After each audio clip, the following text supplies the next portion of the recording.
In an age where endless editing techniques and storytelling strategies are more accessible than ever, sometimes the greatest lesson of all is to stop overthinking and just play the music.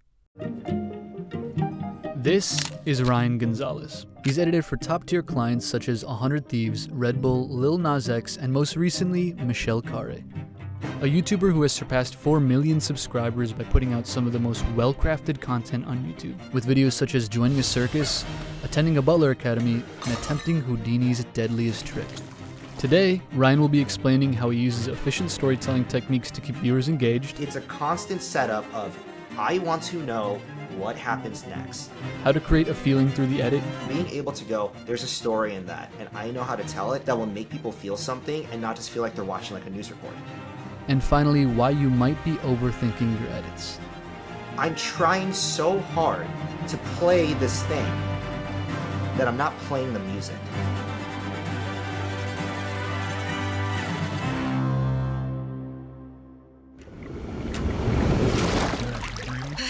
That shot, I realized watching the footage, I remember I pitched it, I said, we need to open on that. And they said, why? It tells you everything. We know where she's at, we know what she has to go through, we know it's the beginning of the journey, and you start to like her because you realize she's not some crazy, magician or like superhero, right? She's just like us, and you see like the struggle in her face, like how exhausted she looks. She connects with you right away just through that. It's so in my head. I was just thinking about the whole time, like, how am I supposed to do this with handcuffs on? Like, the way this scene actually started from like the footage I had was Michelle sitting down with Lance, the freediving instructor, and like shaking his hand, saying, "Hi, I'm Lance. Hi, I'm Michelle. Nice to meet you. Nice to meet you too. We're gonna do things about holding your breath." We already know that. You learned that from the intro. You already got that. I am going to attempt to escape Harry Houdini's deadliest trick. Over the next 6 weeks, I will be training with magicians to learn how to pick locks. there you go.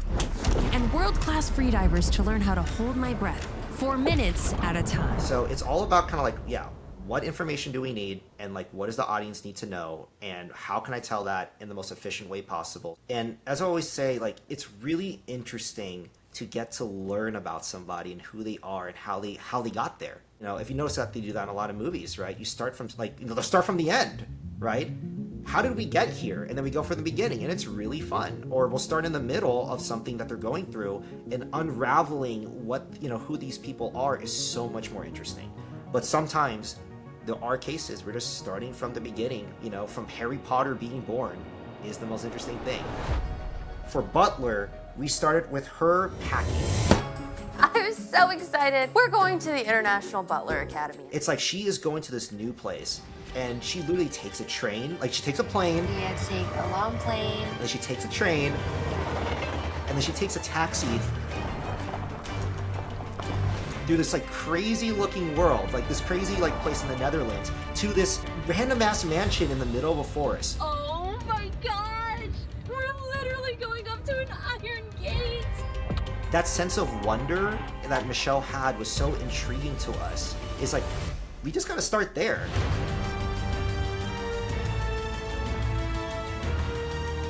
Like, that's how anyone in her shoes would feel. It's like, where am I going? What is this magical place I'm going to? Circus, though, is interesting because we do just start with her shaking hands. Hello and welcome. Oh my gosh! Hello! How are you? I'm Michelle. It's very I'm firm Jonathan handshake. Lee Iverson. Well, I shake a lot of hands. But the thing that we were just trying to set up there is she's an everyday person, and she's meeting some weird people. And that was interesting enough to establish this sense of like, she's somewhere new. This is going to be an interesting story. She's about to go through an adventure. This is definitely going to be an adventure. That's intriguing. Houdini didn't need any of that. The main aspect is this is her stunt. This is her show. She's going to try to prepare for the show. So let's start it where it needs to start, which is her training. It's all about, again, efficient storytelling. It's what does the audience need to know to feel what Michelle is feeling and to understand the story. Ryan is saying that just because you can start the story further in, doesn't always mean you should. In Michelle's circus video, the characters she meets help drive the story, so he chooses to begin the video with her meeting those characters for the first time. In the Butler video, we start the story with her traveling to the Butler Academy, because the feeling of being completely disconnected from others and average society is an important aspect to the characters we meet and the story Ryan is telling. These videos feel so engaging and efficient because Ryan is establishing what we as the audience need to know from the very first scene. Once you know what he needs you to, he's able to guide you to the emotions he wants you to connect with.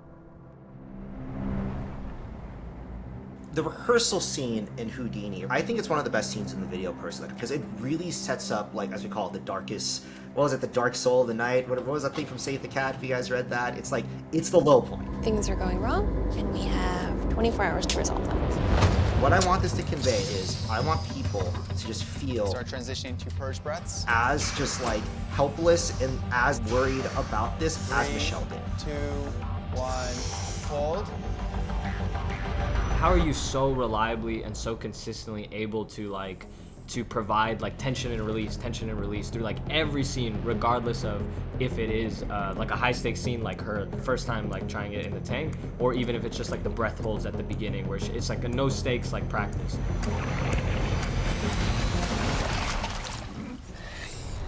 So in terms of where to put these little moments, it's all about people. It's all about character. It's all about understanding what these people are going through and what's going on their head, right? So the reason why, like, you know, a riser for something like this, it's like she is having that moment where she's being lifted up and dunked in the tank for the first time. This is intense, and she's feeling it. And if she's feeling it, the audience is feeling it, right? So when we hear that swell, when we hear the music like get intense, it's like, holy fuck. This is the first time we've seen it. Shit's about to go down.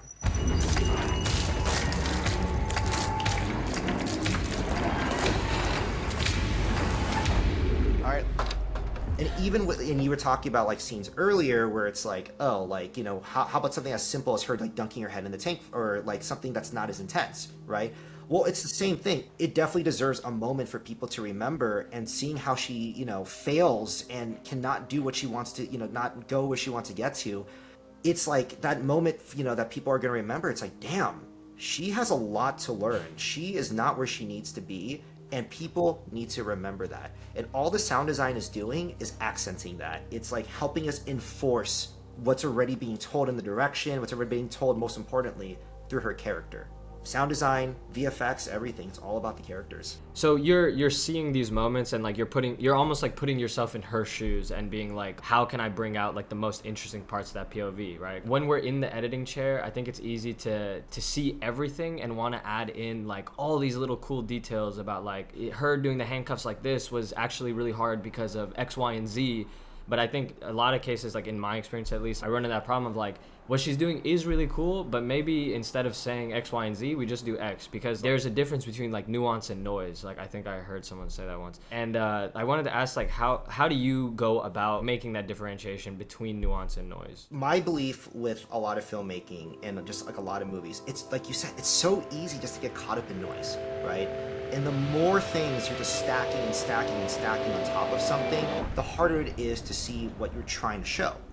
The more I can say with less, the better, in my opinion, right? Because it just makes it more clear with the audience, and more importantly, it's like you get to really just focus on the character and the situation, right?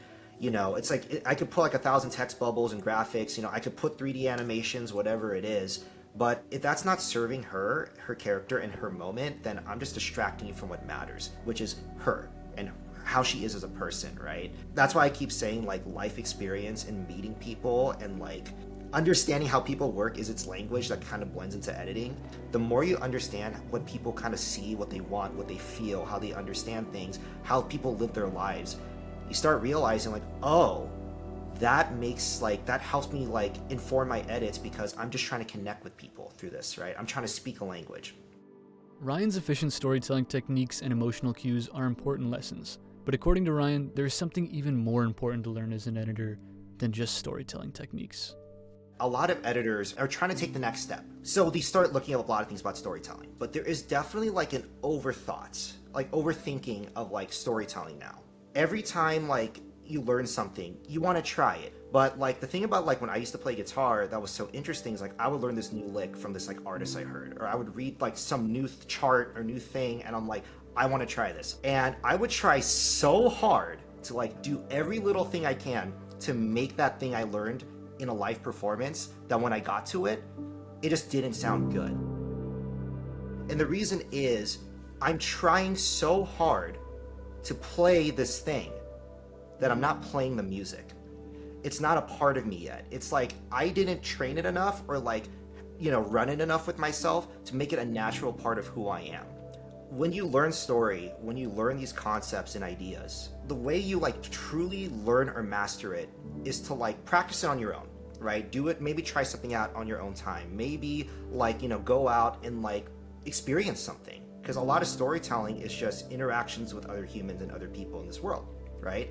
And when you understand these concepts, they just start making sense. Like you start learning this language of just like how to communicate this in an edit naturally. And once you master that, when you're moving and you're just doing your thing, you're now, as I would say, playing the music. And there are times where you do collaborate, you do pull up stuff, you do talk about storytelling, you talk about character and stuff all the time. I'm not saying that that's irrelevant or that people should never do that. It's extremely important. But what I'm saying is for a lot of new editors to get stuff done, in order to like, keep moving as an editor, you have to have like this mastery and this flow of it, but also make something that flows, that moves. You gotta let the music play. That was awesome. Sorry.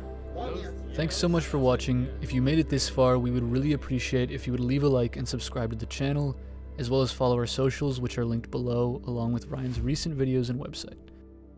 Thanks again. We hope you enjoyed this episode of Editing Everywhere All at Once.